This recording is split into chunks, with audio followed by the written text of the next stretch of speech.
Hello, everybody. I want to welcome you back to the Dynamic Decisions podcast, where we explore the strategies that drive successful decision making in the world of business. Why? Because the best decisions come from great conversations. I'm your host, Teasha Cable, CEO of C Model Data. But today, we have a dynamic leader with a unique background, blending high stakes revenue generation, professional speaking, and deep-seated organizational leadership. His name is Elliot.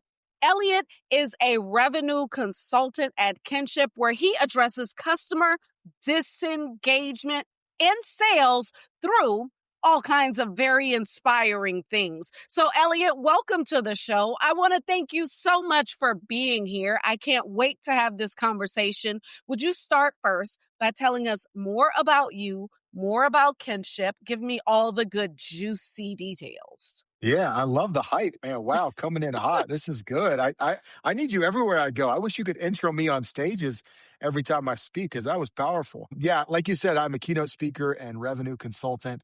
I have been doing keynote speaking for 15 years, delivered over 1,500 talks, and I'm now lasered in on helping with customer disengagement, helping people go from disengagement into demand. And along with that, I do consulting. So I'll go and help teams, organizations, and companies get more money, figure out how to engage with customers at a higher level to create loyalty, which creates long-term business, long-term pipelines, and sustainable growth. And it's been a lot of fun. We've seen businesses go 100x. We've seen multi-million dollar deals happen over and over again. And it's been a lot of fun. So I love, love, love serving leaders in that capacity, salespeople, lead generators, revenue, CROs, VP of sales, all that. That's the world that I like to live in. I like that. So let's lead right in then to the top of this. So here's something that I know. The sales industry today, it does face really a fascinating paradox, right? So you have organizations, they invest billions of dollars in CRM systems, sales enablement tools, and performance dashboards. But customer disengagement continues to get higher and higher. It continues to rise. So buyers, they increasingly report feeling like transactions rather than feeling like partners. And then sales Yeah. teams, they find themselves really optimizing for metrics that don't actually predict whether or not a customer will have a long lasting relationship with them. So you really, really work on this disconnect directly. So given your experience generating 75 million in revenue, roughly 100 times your quota, what do you believe to be that most organizations fundamentally misunderstand about this relationship between authentic human connection and sustainable revenue growth? And is there anything that makes engagement the one lever that can really unblock all of the exponential results rather than these tiny incremental improvements? Yeah, it's a great question. I love that you teed it up for me like that. I think the missing thing is you touched on it, is the human element. I think more often than not, when it comes to salespeople and sales teams and sales organizations, they want to automate. They want to find the hack. They want to find the shortcut. And with AI to systemization, however you want to describe that, sales is still a relationship game. It's still person to person, human to human. And whenever you try and short circuit that part of the business, I think it just leaves you hollow. And I think it leaves the customer hollow.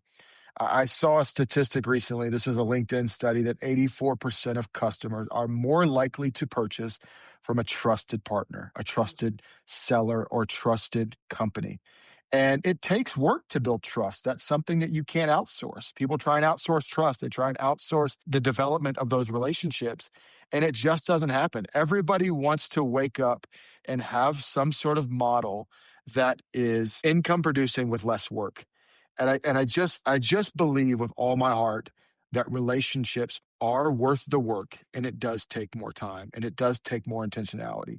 And so, to anybody listening, I'm an old school person. I think you gotta have your systems work for you, but they can't take out the direct relationship, direct interface with a customer, and those things are going to help you build trust. I think it's that basic. I like that you've narrowed it down to trust because it's the perfect lead-in for my next question for Okay, you. good, Really, like, good, good. more perfect. So you've actually led in two worlds that rarely intersect. So nearly a decade as an executive pastor, right? Building belonging and spiritual community. And high stakes B2B sales driving commercial market expansion. Most people Yeah, assume that these domains require completely different skill sets. Maybe what you can do for me is walk me through a specific moment when a principle from your pastoral leadership, maybe you fostered engagement at the Pearl Church or developed leaders through spheres. How did that directly inform how you approached a complex sales situation or a client relationship?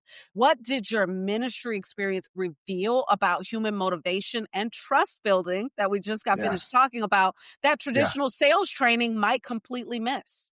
yeah. That's a great question, and oh, so I have a thing that I teach in my keynote. It's called the Master Key Method, and the whole idea behind my methodology is how to care for clients. I think care is rare these days.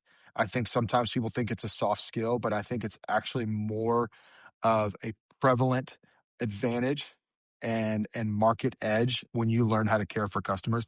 All that to say, in the methodology, one of the things that I teach is when you want more for people than from them, you will get more business all day long. I'll give you an example. We had a sales team years ago, and we just approached our customers with care, intentionality, and we have this tagline all the time. Let's put others before ourselves, put them above ourselves. Which Tisha, is a biblical principle. When I put others Yes. above myself, I'm living sacrificially and I'm serving them rather than serving my own needs. But Yes. when I do that, it comes off differently. There's a different air in the room when someone's like, "Hey, they're here for me, not themselves." So we had a situation years ago on a sales team that I referenced actually in the keynote because I think it was such a potent example. We had a client who we were looking to do business with, and we were doing our best and all this. But on a Friday night, someone on our sales team received a phone call from this particular client after hours. It was kind of odd, didn't make sense.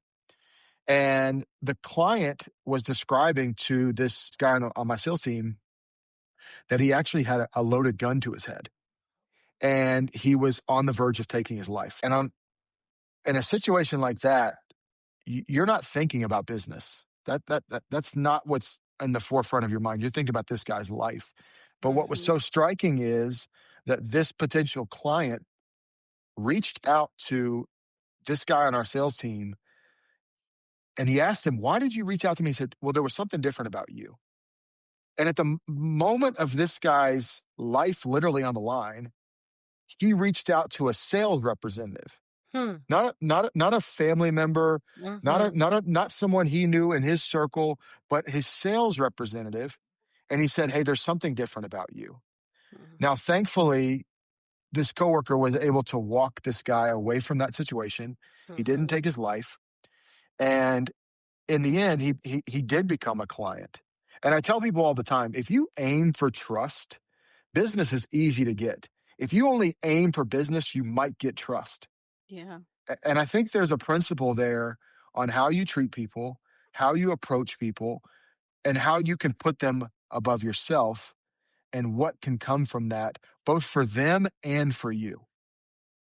Yeah, I'm completely inspired, of course, by everything that you saying. It's a core tenet of mine to think about others first. I also think that it's really important from a business lens, this aiming for Yeah. trust being the lens. I think you really just said a mouthful right there. You really did. More of that, please.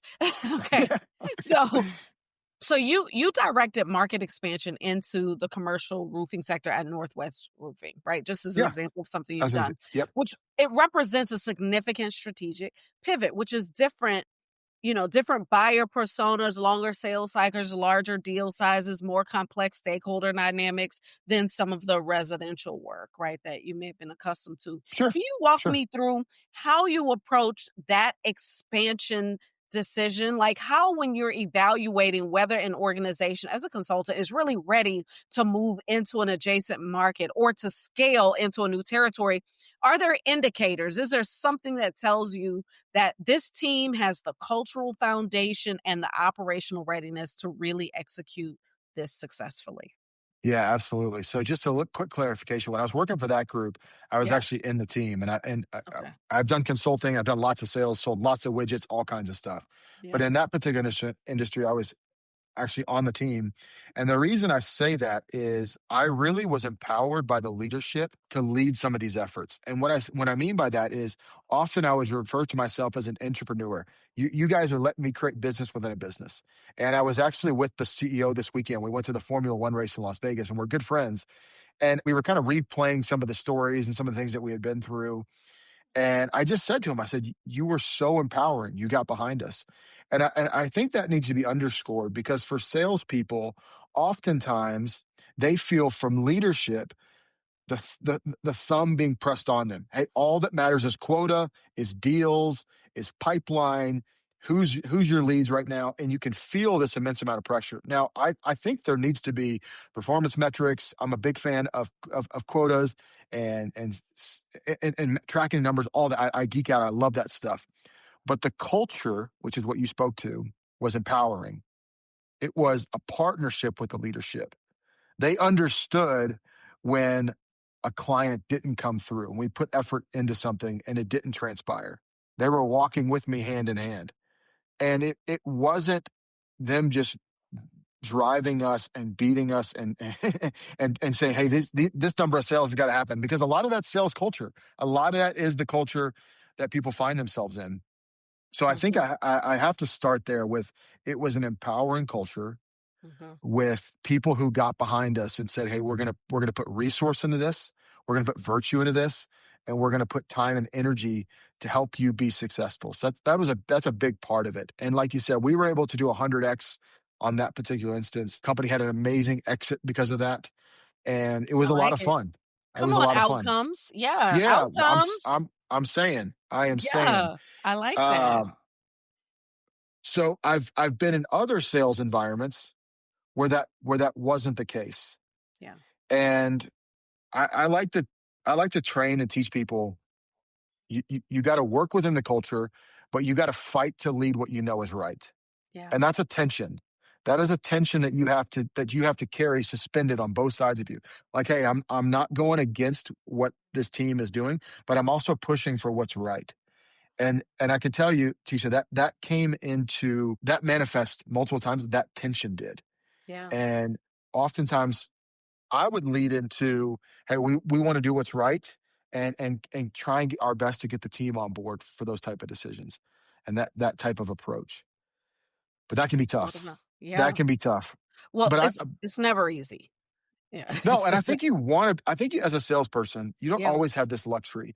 But if you're out there as a free agent and you want to be in sales, I think one of the most important things you got to find is the right culture. You got to mhm, find a culture that empowers yeah, and believes in business being done the right way. that's right. You know, like I like to when I do consulting and I do speaking, I'm on a little bit of a crusade.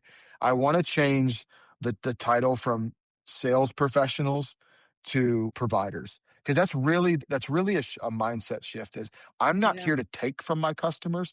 I'm right. here to provide for them. And when I have that 100%. approach to them, when I provide something of service, of benefit, of value, Tisha, It's the best. there's so much business that comes my Yeah, way. you don't have to tell. I've seen this a million times before in sales environments. The best Yeah, salespeople were service providers. They were the one little things like this, like there are 50 documents that need to get turned in. I'm gonna put those 50 documents together for you, person, in a way that you don't have to worry about doing too much other stuff. I'm really providing a service to you to make sure that we can get the deal over the line. I see a million instances where it's the phone calls, it's the reminders, it's the preparation, it's the conversation, it's the picking up when it's not necessarily about your company or you or your deal. It's yeah, a million things like that. I think it's pretty cool. yeah. Yeah. Especially if you want longevity. Yeah. If you want longevity, if you can aim for trust, Yeah. you'll just be set apart. You'll stand out amongst competition all day long. And over the career, over the lifespan of your sales career, Yeah.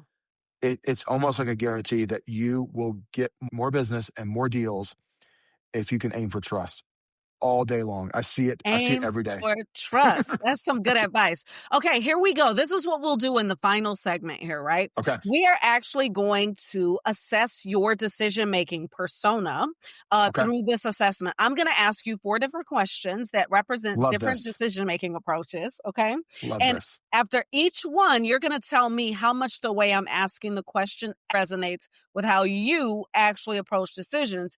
And you'll have a scale of 0 to 100%, but you only get 100% across all 4. Okay? So I got to divvy it out. I got 100%. I got to spread out. That's right. Okay. Okay, here we go.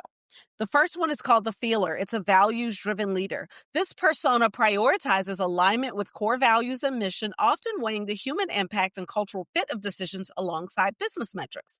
So, when evaluating whether to take on a consulting engagement or recommend a significant strategic shift for a client sales organization, I ask myself, beyond the revenue potential, does this opportunity allow me to genuinely serve these people's growth and flourishing? If a client wants tactics that will hit short term numbers but create burnout, erode trust with customers, or build a culture where people feel like cogs rather than contributors, is that really a win?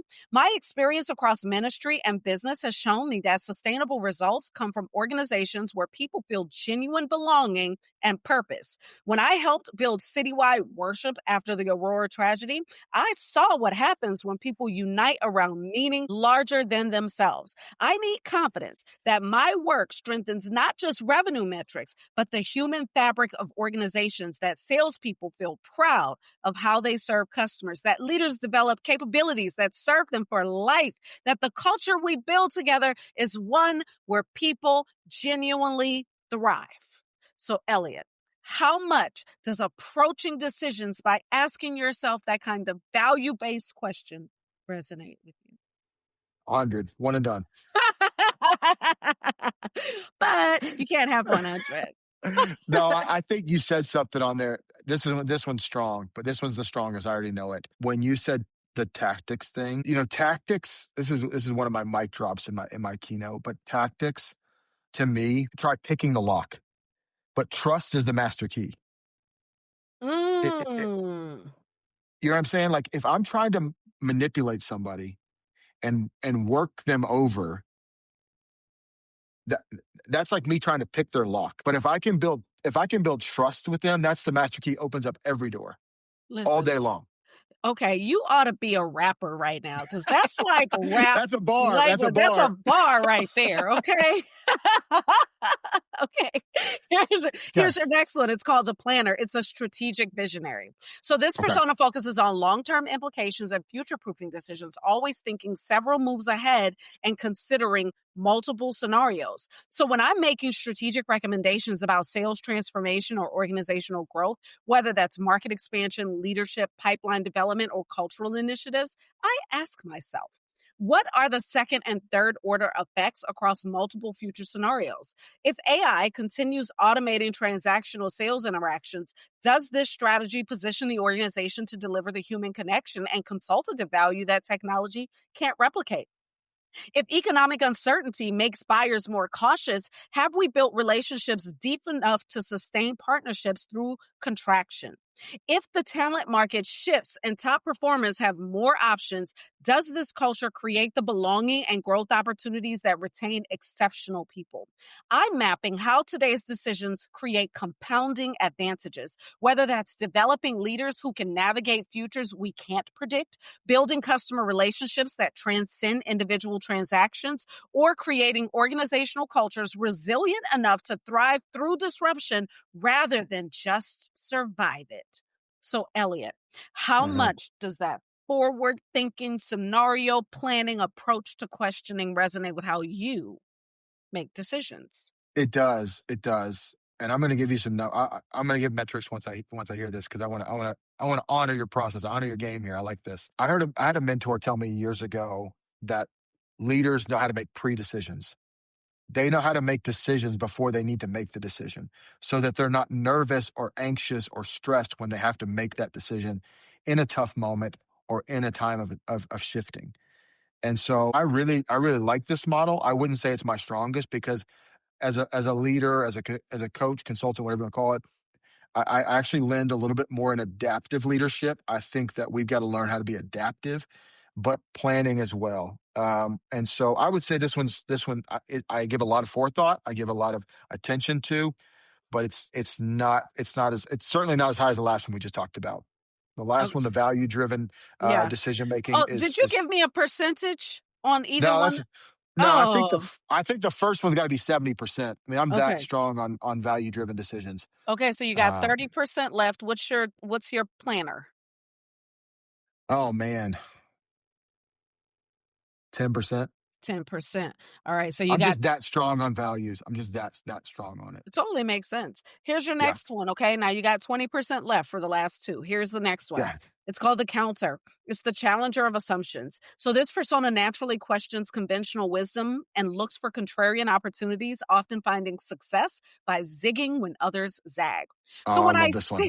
when I see the sales industry obsessing over activity metrics, pipeline velocity, and conversion optimization, I ask myself, what if we're measuring the wrong things entirely? What if the real driver of sustainable revenue isn't more calls, more emails, and more touches, but deeper connection, genuine curiosity about customer challenges, and relationships built on trust rather than Mm, technique? That's what you've been saying this whole time. The industry has accepted certain orthodoxies that sales is fundamentally about persuasion, that more activity equals more results, that engagement is a soft skill separate from hard revenue outcomes. But what if those assumptions explain why customer disengagement keeps rising despite all of our technology and training? What if my unusual path through ministry leadership revealed something the traditional sales world has completely missed? That people don't buy from organizations, they buy from people they trust. And trust isn't built through tactics, like you just said, but through genuine care. What if kinship's competitive advantage comes from challenging the fundamental premise that sales is about getting people to buy rather than serving people so well that they want to be your partner? Elliot, how no much doubt, does that assumption challenging, man. contrarian style of questioning resonate? Man, you got good models here. These are great. That one is pretty strong for me, and I'll say it like this: I don't like to be original just for original's sake, but I'm trying to constantly figure out what is something that can separate ourselves from the noise, Hmm. because sometimes people get tired of the noise. That's one element, but then also when you talk about building genuine inroads with people, I think that does look contrarian because unfortunately we live in a world where most people don't do that, especially in sales. Most people in sales, I hate to say it, are piranhas. They're trying to take from people. It's mind games, it's manipulation, it's high pressure. And so again, a lot of my approach is contrarian to what people are used to. And what I'm finding, Tisha, is it's a breath of fresh air for people. They're like, wait a second, I don't have to be Hmm. super slick, or I don't have to be manipulative, or I don't have to be high pressure. I'm like, yeah, if you can drop some of that stuff, Hmm. you can be in more demand. And if you can approach people with genuine care, genuine trust, pure motives. I mean, that's a big part of what I teach is how to assess your motives when you're approaching customers. Oh, that's good. Uh, and so some of that stuff again is I wish it wasn't so, but this is the game that we're playing. This is contrarian because most people in a sales environment are trained, taught, and driven to take from customers Yeah, rather than give. And when you give, it's counterintuitive. You're going to get more business. that's great. So what's your So percentage? I'm gonna change my numbers a little bit because this one's Okay. really important to me. Okay. I'm gonna go value driven at 45. I'm gonna go the next one at 10, Hmm. and I'm gonna go this one at 35. I think I got a little bit of change left, don't I? Okay, you do. You got one more. So you have 10% left. Here we Okay. go. You ready? This one is called the data driver. It's an evidence based decision maker. This persona relies heavily on metrics, analytics, and concrete evidence to validate decisions, preferring proof over intuition. So, before recommending strategic changes to sales organizations or developing keynote content, I ask myself, what does our evidence actually reveal about the relationship between engagement approaches and revenue outcomes? I want to see patterns in client retention rates by relationship depth, revenue trajectory by cultural health indicators, and performance sustainability by leadership development investment. Analyzing each engagement strategy consistently to predict long term partnership values versus which just produce short term spikes or helps identify what actually drives the 100 times results that I've experienced. At the same time, I'm asking, what critical success factors complement the quantitative data? How do customers describe the moments when relationships shifted from transactional to trusted partnership? What qualitative signals from sales teams reveal when they feel empowered versus when they're just going through the motions? The goal is building comprehensive frameworks that combine performance analytics with human insight so that we're creating strategies that serve both measurable revenue outcomes and the less quantifiable factors like trust, belonging, purpose that ultimately determine whether growth is sustainable or fragile. So, Elliot, how much does that data driven, evidence focused approach to questioning resonate with how you make strategic decisions? It does. I'll use data to seek out opportunities. Um, but a lot of times for me, if I'm taking a value driven approach and even a contrarian approach, to me, the data is often the exclamation point at the end. I'm not trying to say I know best, but I feel very, very strongly at decisions and approaches that we take on, Hmm. and data has supported us over and over again. I think sometimes if I get into the numbers before we line out a strategy and an approach, the numbers sometimes will hide opportunities because numbers Mm, are often, and this is the contrarian in me, the numbers will often will show the norm. It will show the status quo. It doesn't show or reveal to me what customers are really looking for. that's good. And you got to search long and hard sometimes to find these little nuggets of opportunity in the data to really stand out. That's good. I could go through numbers on a lot of different things. SEO, ad spend, email open rates. I could go through all these things. And again, the reason I don't like those numbers is because those numbers are telling me a story of the status quo. Yeah. And to me, they're a reference point, but they're not a driver. Yeah. You know what I really love about I think I love decision intelligence because it's all about evidence, right? It's to support the human part. So the Okay. numbers are in support. So what I love about what you just said though is alone the numbers can't do it alone. That's why a pipeline call, like when you're really trying to assess the health of a pipeline, for example, it's never ever going to be what the pipeline says in the CRM. It's No. always going to be the conversation with the salesperson who cannot even devolve all of the things that they Yeah. know and understand that they're experiencing in their customer calls and meetings. All of those little nuanced things always are going to have a place in forecasting. And a story. If I go to Yeah. someone, if I'm consulting somebody on a pipeline, Yeah. and I go to, and trust me, I track. I have all my pipeline CRM. I'm hyper on that stuff. But it to me, it tells a story, and it's empowering too, because there's been times where I'm managing 1,500 clients, and there's no way that I can remember all the nuances and That's right. details That's of right. every interaction that I have. So it's empowering to me. It works for me. I don't work for it.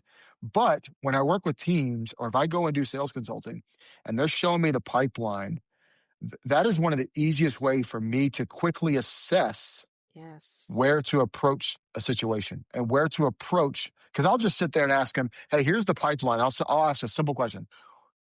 Why is this sitting here? Why has this customer not moved from discovery call That's right. to proposal review? Why are they still sitting here? And in that, I can learn so much intel. 100%. So much And necessary info. that intel is what I'm going to use to drive my decisions and strategy. Yeah. But to your point, it's evidence. It tells me a story. It gives me something to work with, especially as a consultant. If I go in and I'm just trying to tweak numbers, to me, that's working from the outside in. And I got to work from the inside out. I got to figure out what the guts of this thing is, where the dysfunction is, where the problems are, where the Yeah. opportunities lie. I was working with a mechanical company just recently, and it was fun. We did this exercise. I was on a whiteboard with them for 2 days, and one of the exercises we did was a pipeline review. And quickly, they come to that sheepishly, like a lot of clients do, because they're embarrassed or they feel a little like humiliated because their numbers aren't strong enough. And by the end of the hour of that exercise, we had doubled their pipeline and tripled their lead opportunity. Hmm. And even in just 2.5 short weeks, they called me and said that they had a $10 million opportunity that they'd done 10 million in revenue the year before. And then in 2.5 weeks, they had a $10 million opportunity from simply interfacing with customers at a higher level. Yeah. And if I go back to where the genesis of this question was, the pipeline was just a discovery process for us. The metrics were we used it for a story to be able to figure out a strategy, story to strategy. Yeah. And, but I love this line of questioning, Teasha. I love that Yay. you I have a couple mentors in my life, and I have another mentor that says to me often, I love this, and you can take this. He said, the essence of leadership is decision making. What Yes. That's really what it boils down to. When you look at a leader and what a leader does, the essence of leadership is decision making. It sure is. And you're leading that conversation. You're a voice that's helping people propel that forward on how we can make better decisions, more decisions that have more evidence, that are more intuitive, that are more supportive. All of those type of things. You're going to help create better leaders, create better teams, create better companies, yada yada yada. Fantastic. Thank you so much. And thank you so much, Elliot, Yeah, for being on the show. Would you tell our audience where they could learn more about you I'd love and to. more about kinship? Absolutely. So Kinship is the name of our agency that we want to create. Quick little plug. Our dream is to create an agency that will do marketing, branding, consulting, and speaking. And we want to create an agency of communicators and coaches and consultants that have this value driven approach. How can we build trust to drive business? Now, there's expertise among our coaches and consultants in a wide array of industries, but that's really the essence of what we're trying to build in Kinship is an agency of coaches, consultants, communicators, and creators that know how to cultivate trust and build relationship and then lead with expertise. So that's that part. But they can find me. I'm on just elliotsawyer.com. That'll have all my information to my LinkedIn, all that sort of stuff. But for my keynote, for my consulting and workshops, that's all on elliotsawyer.com. Fantastic. Thank you so much. And for our listeners, I want to thank you for tuning in. Remember, the best decisions come from great conversations. If you enjoyed this episode, we want you to subscribe, rate, and share it with your network. And let's keep the conversation going on social media using Dynamic Decisions Podcast. And until next time, keep questioning, keep growing, and keep leading with purpose.